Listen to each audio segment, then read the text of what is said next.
আমরা একটা ঐক্যবদ্ধ জাতি দেখতে চাই।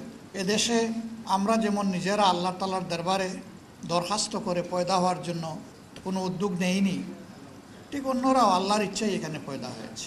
মানুষের সামনে বিভিন্ন ধর্ম মত আছে। আল্লাহ তাআলা বিবেকের শানিত শক্তি দান করেছেন। মানুষ তার বিবেচনা এবং বিবেকের জায়গা থেকে সে ধর্মকে গ্রহণ করবে। যখন কোনো জাতি সংকটে পড়ে তখন সেই জাতিকে ওই জাতির আলেম বা শিক্ষিত লোকদের দায়িত্ব হচ্ছে তারা পথ দেখাবেন। তারা হবেন জাতির রাহবার। বাংলাদেশ এবং জাতি স্বাধীনতার পরে এক এক করে ৫৪টি বছর পার করেছে। প্রথম স্বাধীনতা যদি আমরা চিন্তা করি ৪৭ সালের, তাহলে এটাকে যোগ করলে হয়ে যাবে ৮৪ বা ৮৫ বছরের কাছাকাছি। এরকম সময় অতিক্রম করার পরেও ৮৪ বছর হবে। আমাদের সমাজে একটা মানবিক সমাজ, একটা দায়িত্বশীল সমাজ হিসেবে এবং একটা সুন্দর সমাজ হিসেবে আমরা সমাজকে পাইনি। কাজে জাতি তো সংকটে আছে। এই সংকটে কোরআন এবং সুন্নাহর আলোকে উলামায়ে কেরাম যদি জাতিকে পথ দেখান, আশা করা যায় যে জাতি পথ পাবে এবং উপকৃত হবে। জাতি এটাই আপনাদের কাছে প্রত্যাশা করে।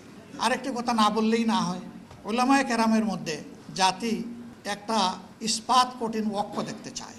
জাতি চায় যে ইসলামের মৌলিক বিষয়ে, জাতীয় জীবনে প্রয়োজনীয় বিষয়ে উলামায়ে কেরাম ঐক্যবদ্ধ থাকবেন। এটা জাতির প্রত্যাশা। কিন্তু এর ব্যতিক্রম হতে পারে। ব্যতিক্রমকে মেনে নিয়ে সহনশীল হতে হবে। পরস্পরের বিরুদ্ধে কোনো ধরনের আত্মঘাতী ঝগড়ায় লিপ্ত হওয়া যাবে না, বাহাসে লিপ্ত হওয়া যাবে না। হ্যাঁ, পরস্পরের প্রতি কল্যাণকামী হয়ে ব্যক্তিগত পর্যায়ে কথা বলবো, মন খুলে কথা বলবো। ওনার বক্তব্যটা শোনার মানসিকতা নিয়েও আমাকে যেতে হবে, শুধু নিজেরটা সমঝানোর জন্য নয়। এইভাবে যদি পরস্পরের বক্তব্যের প্রতি আমরা শ্রদ্ধাশীল হই, ইনশাআল্লাহ এই উলামায়ে কেরাম জাতিকে পথ দেখাবেন যেভাবে অতীতে দেখিয়েছেন। আমরা উলামায়ে কেরামের কাছে এটাই আশা করি। কোরআন এবং সুন্নাহকে যেভাবে ওনারা ইলমি জগতে ধারণ করেছেন, সমাজের সাধারণ মানুষ এটা করতে পারেনি।